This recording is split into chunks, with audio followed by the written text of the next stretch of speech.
소개 부탁드립니다. 네, 안녕하세요. 저는 이번 화공생명공학과에 이제 새로 합류하게 된 신희종이라고 합니다. 저는 이제 전기화학, 에너지 관련된 이제 연구를 진행하고 있고요.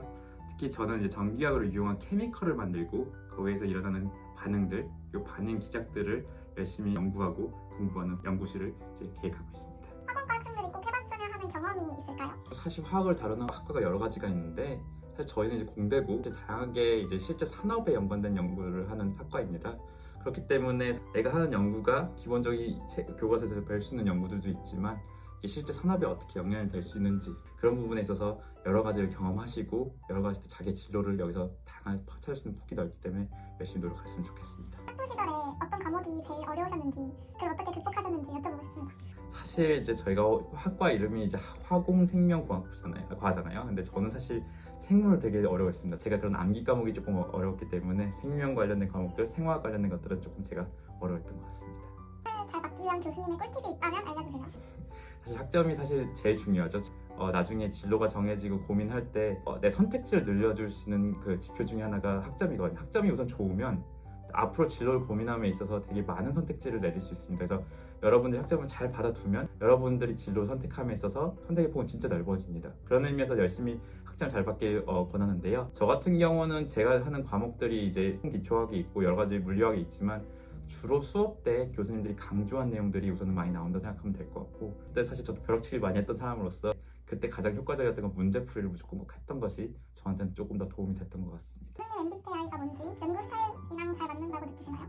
사실 제 MBTI는 INFP인데요. 사실 INFP라는 게 사실 연구 쪽이나 이공계 쪽에서 되게 흔한 MBTI는 아니었던 걸로 압니다. 학부를 나오고 전반적으로 대학원을 갔고 그리고 제가 짧지나마 미국에서 이제 유학 생활을 했었는데 점점점 바뀌더라고요. 그래서 사실 최근에 이제 MBTI를 해보면 I가 E로 바뀌었습니다. 사실 우리가 이제 어떤 서열인이 된다고 하면 자연스럽게 거기서 생기는 자기를 좀 바뀌게 되는 계기가 많이 맞으시게 될 것 같아요. 그래서 저 같은 경우도 거기서 이제 많은 사람들과 이제 하는 것에 재미를 알게 되었고, 그래서 저는 MBTI가 I가 E로 바뀌었고요. 사실 아직까지 주변 사람들이 이제 얘기했을 때 가장 특이하다고 말하는 게 연구자는 과감하게 감정을 쏟지 않고 F일 수는 없고 다 T해야 된다. 너 T야 라고 말하는 것도 있잖아요. 사실 그 뒤에 나온 요구는 하진 않겠습니다. 그 부분에서 사실 F라는 부분에서 가질 수 있는 것도 있고 점차 많은 부분에 있어서 여러 가지 교감하는 사람의 역할들도 매우 크기 때문에 MBTI 면에서 봤을 때 저는 그런 부분에서 잘 조율해 나갈 수 있는 역할을 하려고 노력하는 사람인 것 같습니다.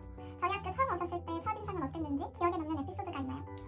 우선 저희 학교 처음 왔을 때 그 카톨릭이라는 게 저는 잘 익숙치도 않았었거든요. 근데 학교 내 건물들이 이름들이 워낙 특이했고 사실 그 한 분 한 분의 이름들이 성직자분들의 이름이고 여러 가지 학교 건립에 관련된 분들의 이름이라는 것들을 이제 알게 되었고 생각보다 저희 알건이라는 것 건물에 이제 저희 학과는 공대나 자연대가 많이 모여 있는 경우인데 생각보다 이렇게 큰 건물이었다는 거를 앞에서 봤을 때보다 이제 들어보니까 크더라고요. 그리고 저희 학과에는 오아시스도 처음에 이런 공간이 없을 거 생각했는데 의외로 이런 공간이 있었고 되게 아늑하고 좋았던 것 같습니다. 사실은 학교에 대한 인상도 있지만 가장 큰 게 위치적인 부분이나 학교에서는 학업을 집중하고 또 밖에서 어느 정도 친구들과 보내는 데 좋은 위치들이 있어서 대학 생활을 한다고 했을 때 되게 좋은 위치에서 여러 환경을 누릴 수 있는 좋은 위치라고 생각했고 그런 부분이 이 학교 왔을 때 너무 좋았던 것 같습니다.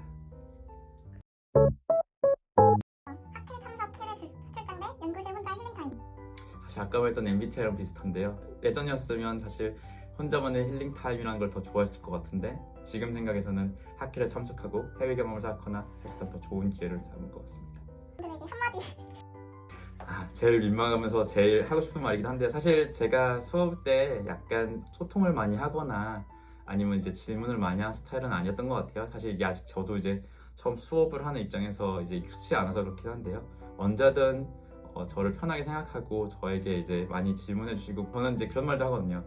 교수님들을 귀찮게 학생들이 얻어가는 게 많지 아무것도 이제 안 하면 사실 둘 사이의 교류가 제가 먼저 할 수도 있겠지만 약간 저를 귀찮게 하셔도 충분히 얻어가신 것도 많을 거고 얘기해 보시는 것도 많을 거기 때문에 저는 어떻게 보면 학과 교수님들 중에 제가 제일 한가합니다. 어떻게 보면 저는 수업을 하고 있고 하지만 아직 자기 반 학생들이 있는 것도 아니고 어떻게 보면 여러분들이 이제 저에 대해서 그렇게 어렵게 생각하지 않고 뭐 군대 갔던 친구들 같은 저 예비군 같이 가야 되거든요. 어떻게 보면 심지어 저랑 같이 총 쏠 수도 있습니다. 그래서 여러 가지 물어봤을 때 저를 편하게 생각해 주시고 여러 면에서 이제 저를 귀찮게 해주실수록 여러분들도 얻어가신 게 많다고 생각해 주시면서 잘 앞으로 더 계속 교류했으면 좋겠습니다. 감사합니다.